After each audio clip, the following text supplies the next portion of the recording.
उस दुकानदार ने वो बाटा उठाया और ज़ोर से गामा पहलवान के सर पर दे मारा और इस शदीद चोट से मारा, इतनी शदीद ज़रब लगाई उसने कि उसका सर फट गया गामे पहलवान का और खून बहने लगा। अस्सलाम वालेकुम दोस्तों, मोहम्मद अजीम हयात यूके के शहर लंदन से हाज़िर खिदमत हूँ एक और वीडियो के साथ। दोस्तों, ज़िंदगी के किसी न किसी हिस्से में किसी न किसी वक्त हम सभी को गुस्सा आता है और उस गुस्से का रद्द अमल जो है बाज़ औक़ात बहुत शदीद होता है, बाज़ औक़ात माइनर सा होता है, लेकिन बहरहाल रद्द अमल होता ज़रूर है। हमारे बुज़ुर्ग दोस्तों हमारी ज़िंदगी का जो असल सरमाया होते हैं, जिनकी बताई हुई कहानियाँ, कहावतें और हकायातें जो हैं वो खा वो फिर सच्ची हों या मन घड़त, उनमें कोई ना कोई अच्छाई का पहलू जो है वो पोशीदा होता है जो हम तक पहुंचाना चाहते हैं। ऐसी ही एक कहानी दोस्तों, ऐसी एक सच्चा वाक़या जो मैंने अपने बुज़ुर्गों से सुन रखा है और मैं आज आपको सुनाऊंगा। आज भी मेरे जहन में उसी तरह तरोताज़ा है। दोस्तों, गामा पहलवान किसी तारुफ का मोहताज नहीं है, आप सभी जानते हैं, उसके नाम से वाकिफ़ होंगे। गामा पहलवान दोस्तों बहुत बड़ा पहलवान था अपने ज़माने का और उसने अपनी ज़िंदगी में एक भी अखाड़ा जो है वो नहीं हारा था और अपनी पहलवानी की बदौलत जो है वो रुस्तम ज़मां के लक़ब से भी मशहूर हुआ। एक सुबह दोस्तों, गामा पहलवान रुस्तम ज़मां जो है वो दही लेने की गर्ज से एक दुकान पर गया, दही फ़रोश की दुकान पर। वहाँ पर उसकी कोई अनबन हुई, कोई झड़प हुई और इस झड़प के दौरान उस दही फ़रोश ने वो जो बाटा होता है, जिसमें आप देखा होगा आपने कि जिसमें दही तोलते हैं, लोहे का बना होता है वो, स्टील का, उस दुकानदार ने वो बाटा उठाया और ज़ोर से गामा पहलवान के सर पर दे मारा और इस शदीद चोट से मारा, इतनी शदीद ज़रब लगाई उसने कि उसका सर फट गया गामे पहलवान का और खून बहने लगा। दोस्तों, जब मैं ये वाक़या सुन रहा था, और यकीनन आप भी, आपके जहन में ये होगा कि खून निकलने के बाद गामे पहलवान ने पहलवानी के गुर दिखाए होंगे और उसको पछाड़ दिया होगा दो चार लगा के, लेकिन आपकी भी हैरत की इंतहा ना रहेगी दोस्तों ये सुनकर कि गामा पहलवान ने कोई भी रद्द अमल नहीं लिया, नहीं किया और ना ही कोई उसने एक्शन ऐसा लिया।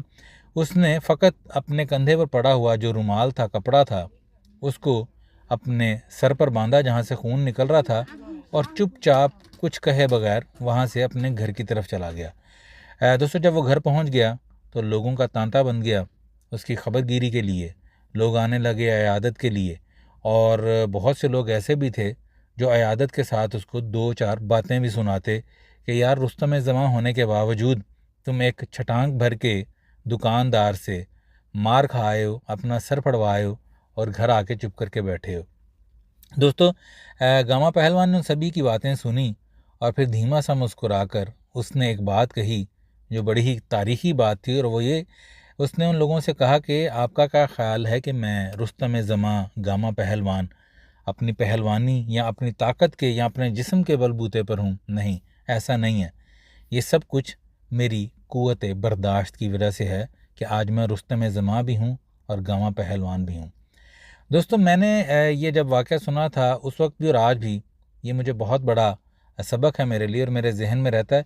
हमारे प्यारे आका सल्लल्लाहु अलैहि वसल्लम ने भी हमेशा हमें अपनी हदीस में भी और अमलन करके इसी चीज़ का दर्स बहुत ज़्यादा दिया। उनकी पूरी ज़िंदगी भरी बढ़िया, खा फिर वो अबू जहल का वो वाक़या हो जब वो ओजरी फेंक दिया करता था आप सल्लल्लाहु अलैहि वसल्लम पर, या ताइफ वालों का सलूक हो आपसे जब वो आपको पत्थर मारते थे और खून जो है टखनों से बहने लगता था, टखनों तक।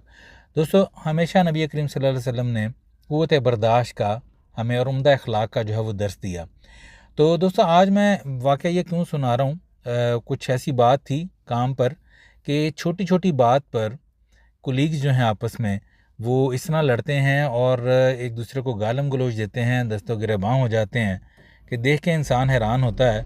और ऐसा दोस्तों यकीन करें कि हमारे मुआशरे में भी, हमारे घरों में भी, महल्लों में, बाज़ारों में ये चीज़ आम है। क़ुव्वत बर्दाश्त ना होने के बराबर है। बग़ैर किसी बात के तस्दीक किए बाज़ औक़ात तो बात इस हद तक पहुँच जाती है कि ना सिर्फ आपकी बदनामी का बायस बनती है बल्कि उसकी और बहुत सी कबाहतें जो हैं वो सामने आती हैं बाद में। तो मेरा छोटा सा दोस्तों आज ये सबक यही है इस कहानी का जो मैं आपको सुना रहा हूँ कि अपने अंदर हम सभी को क़ुव्वत बर्दाश्त पैदा करनी चाहिए। और लोगों की बहुत सी बातें दोस्तों ऐसी, यकीन करें मैं पर्सनल एक्सपीरियंस की बात भी कर रहा हूँ, क्योंकि मैं ख़ुद एक धीमी टाइप का इंसान हूँ। मैं भी बहुत दरगुज़र करता हूँ अल्हम्दुलिल्लाह, और सिर्फ़ इसलिए करता हूँ कि जब कभी मुझे गुस्सा आने लगे तो मैं नबी करीम सल्लल्लाहु अलैहि वसल्लम की और बहुत सी ऐसी सुन्नतें हैं जिन पर मैं अमल नहीं करता, गुनाहगार हूँ, लेकिन जिन पर कर सकता हूँ कोशिश करता हूँ ज़रूर करूँ। और उनमें से एक ये भी है कि अगर कोई मुझे बुरा भला भी कह रहा है या मेरे बारे में कोई ऐसी बात भी कर रहा है तो उसको धीमे तरीके से बर्दाश्त का मादा लेकर खुश अखलाक़ी से उसको हल किया जाए। और मेरा अल्लाह गवाह है दोस्तों कि मोर देन 90% मैंने ये चीज़ देखी है कि वो शख्स आपसे माफ़ी भी मांगता है और आपके साथ उसके मरासिम पहले से भी ज़्यादा मजबूत भी हो जाते हैं और आइंदा के लिए भी मजबूत रहते हैं। शर्म हया का जो एक अंसर है वो भी पैदा हो जाता है। बहरहाल बात लंबी हो जाएगी, अपना बहुत सा ख्याल रखिए, दुआओं में याद रखिए। अल्लाह पाक से दुआ है कि अल्लाह पाक अपने प्यारे हबीब सल्लल्लाहु अलैहि वसल्लम के सदक़े हम सब पर अपनी रहमतों का ख़ास नज़ूल करे, वतन अज़ीज़ पाकिस्तान को अपनी अमान में रखे और हम सब को नबी पाक सल्लल्लाहु अलैहि वसल्लम की तालीमात पर अमल पैरा होने की तौफ़ीक दे।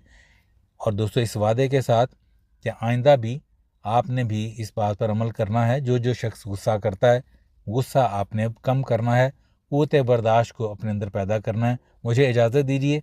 अस्सलामु अलैकुम।